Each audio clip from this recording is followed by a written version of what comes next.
दोस्तों, आप सभी का स्वागत है हमारे YouTube चैनल गुमनाम कहानियां 2.0 में। दोस्तों, वीडियो स्टार्ट करने से पहले अगर आप हमारे चैनल पे नए हैं तो वीडियो को लाइक करके चैनल को सब्सक्राइब जरूर करिएगा। दोस्तों, आज की वीडियो है एक ऑटो रिक्शे वाले की खौफनाक यात्रा की। तो दोस्तों, वीडियो बहुत ही ज्यादा डरावनी है, तो वीडियो को पूरा एंड तक जरूर देखिएगा। तो चलिए बिना टाइम को जाया की वीडियो को स्टार्ट करते हैं। जम्मू शहर के बाहरी इलाके में स्थित एक पुराना ब्रिज, जिसे स्थानीय लोग खौफनाक पुल कहते थे। यह ब्रिज पुराने समय से ही रहस्यमय घटनाओं के लिए बदनाम था। कहते हैं कि यहां आधी रात को अजीब आवाजें आती थीं और जो लोग उस समय पुल पर गए वे वापस नहीं लौटे। घड़ी ने रात के 12 बजाए। अमन, एक युवा ऑटो रिक्शा ड्राइवर, पूरे दिन की सवारी के बाद थक चुका था, लेकिन रात की ठंड हवा में एक और सवारी की तलाश में निकल पड़ा। तभी ब्रिज के पास खड़ी एक काली साड़ी में लिपटी महिला ने उसका हाथ हिलाकर रुकने का इशारा किया। भाई साहब, मुझे ब्रिज पार उस गांव तक छोड़ दोगे? उसने धीमी और रहस्यमय आवाज में पूछा। अमन ने सिर हिलाकर हामी भर दी। महिला चुपचाप ऑटो में बैठ गई। उसकी साड़ी से उड़ती मिट्टी की गंध और उसके सफेद चेहरे ने अमन को थोड़ा असहज कर दिया, लेकिन उसने इसे अपनी थकान का असर मान लिया। पुल पर अजीब घटनाएं शुरू होती हैं। जैसे ही ऑटो ब्रिज पर पहुंचा, ठंडी हवा चलने लगी। अंधेरा इतना गहरा था कि ऑटो की हेडलाइट्स भी नाकाफी लग रही थीं। तभी अमन ने महसूस किया कि महिला की परछाई नहीं बन रही है। उसने पीछे मुड़कर देखा तो पाया कि महिला की आंखें लगातार उसे घूर रही थीं। मैडम, सब ठीक है? अमन ने घबराहट में पूछा। महिला ने कोई जवाब नहीं दिया।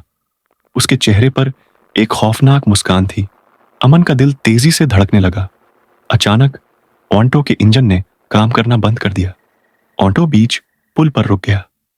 अमन ने गाड़ी को फिर से स्टार्ट करने की कोशिश की, लेकिन इंजन जैसे किसी अदृश्य ताकत के नियंत्रण में था। तभी महिला ने धीमे स्वर में कहा, तुमने सुना है कि इस ब्रिज पर आत्माएं रहती हैं?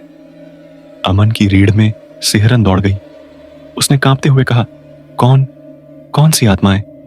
महिला ने उसकी ओर झुकते हुए कहा, उनकी आत्माएं जो इस पुल पर अपना अंत देख चुकी हैं, और अब तुम्हारी बारी है।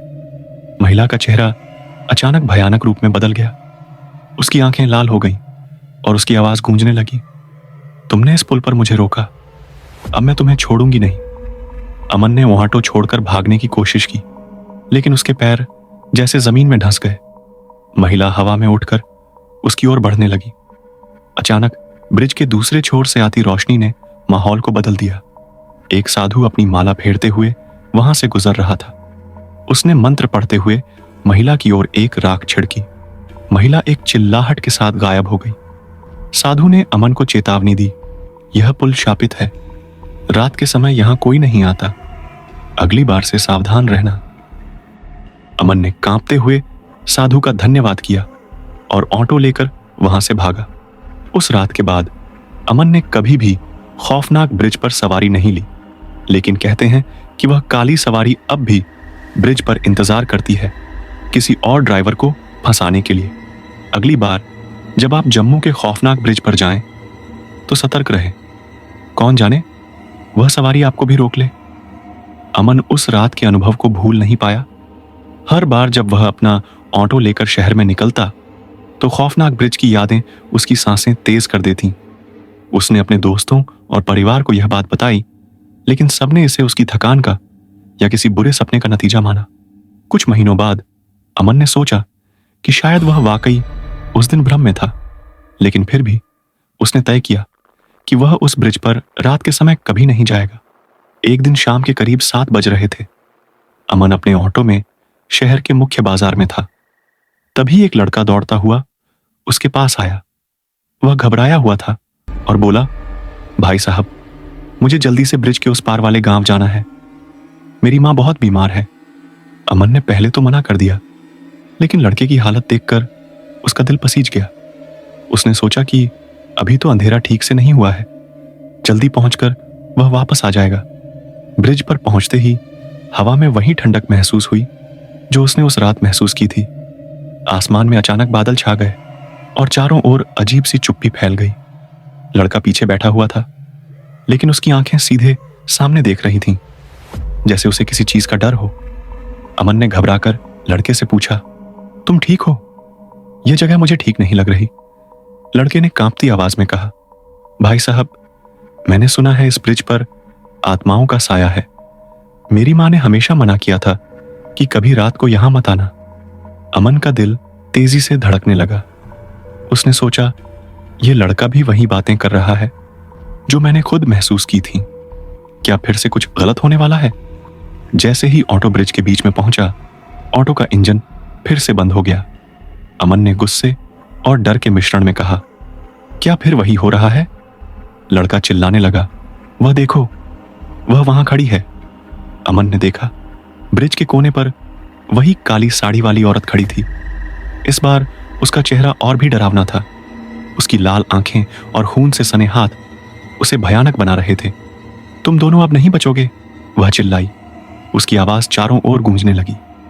अमन और लड़के ने ऑटो से उतरकर भागने की कोशिश की, लेकिन चारों ओर घना कोहरा छा गया।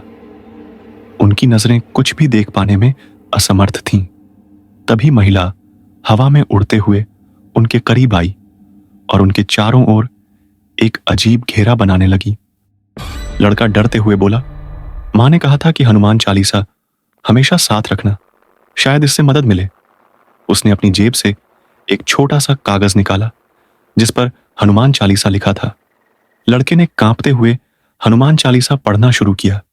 औरत चीखने लगी, बंद करो, यह मेरे लिए नहीं है। तभी एक रोशनी का गोला कोहरे के बीच से निकला। यह वही साधु था जिसने अमन को पिछली बार बचाया था। उसने अपने हाथ में त्रिशूल लेकर औरत की ओर इशारा किया और जोर से मंत्र पढ़ने लगा। औरत चिल्लाते हुए गायब हो गई। साधु ने लड़के और अमन को चेतावनी दी, मैंने कहा था यह ब्रिज कभी मत आना। अब यह आत्मा और भी ज्यादा क्रूर हो गई है। वह किसी और ताकत से बंधी हुई है। अगर इसे रोका नहीं गया तो यह पूरे गांव को अपनी चपेट में ले लेगी। अमन ने साधु से पूछा, बाबा, इस आत्मा को हमेशा के लिए कैसे खत्म किया जा सकता है?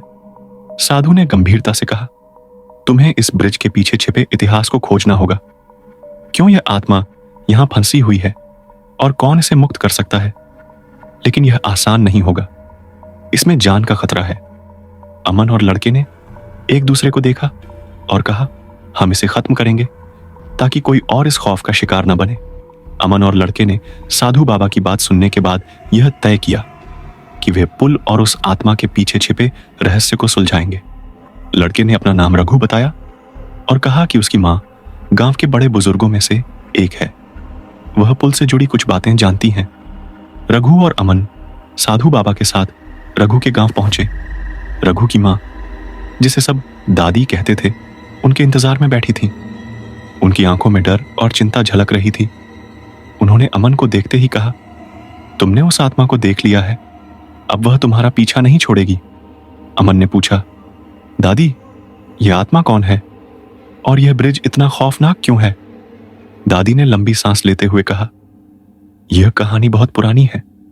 उस ब्रिज को बनाने के लिए एक महिला की बलि दी गई थी। वह महिला गांव की एक विधवा थी जिसे समाज ने तिरस्कृत कर दिया था। ब्रिज बनने के दौरान मजदूरों ने उसे जिंदा दीवारों में चुनवा दिया। कहते हैं उसकी आत्मा ने उसी समय प्रतिज्ञा ली थी कि वह कभी चैन से नहीं रहने देगी। साधु बाबा ने कहा, हमें उस ब्रिज पर जाकर पूजा करनी होगी और आत्मा को मुक्त करने का प्रयास करना होगा, लेकिन यह आसान नहीं होगा। आत्मा इसे रोकने की हर कोशिश करेगी। रघु और अमन डर के बावजूद तैयार हो गए। वे जानते थे कि अगर इस रहस्य का अंत नहीं किया गया तो आत्मा और भी निर्दोष लोगों को शिकार बनाएगी। अगली रात जब अंधेरा पूरी तरह छा गया तो तीनों ब्रिज पर पहुंचे। बाबा ने अपने साथ त्रिशूल, हवन सामग्री और मंत्रों की किताब ली। जैसे ही उन्होंने पूजा शुरू की, चारों ओर ठंडी हवा चलने लगी। अचानक काली साड़ी वाली औरत फिर प्रकट हुई। इस बार उसका रूप और भी विकराल था।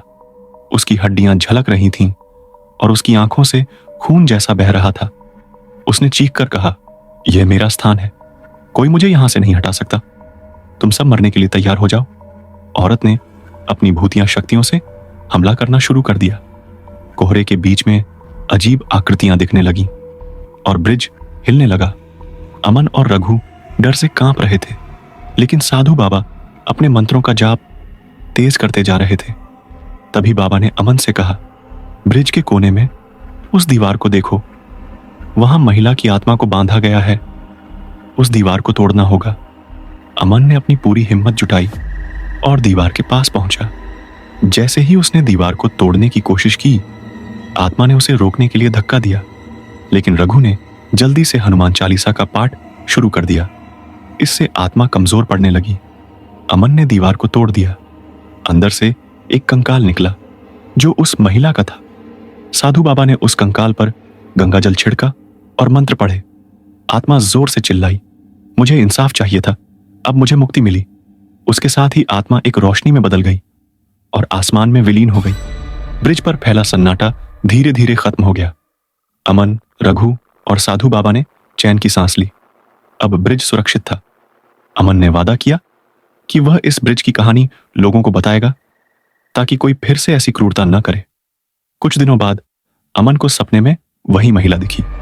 उसने कहा, मुझे इंसाफ मिला, लेकिन मेरी जैसी और भी आत्माएं इस दुनिया में फंसी हुई हैं। क्या तुम उनकी मदद करोगे? अमन जागते हुए सोचने लगा, क्या यह उसका अंत था या किसी नई कहानी की शुरुआत? तो दोस्तों, वीडियो यहीं पे एंड होता है। अगर वीडियो पसंद आया हो तो वीडियो को लाइक करके चैनल सब्सक्राइब जरूर करिएगा। तो चलिए मिलते हैं किसी नई वीडियो, किसी नई टॉपिक के। तब तक के लिए सभी को बाय बाय।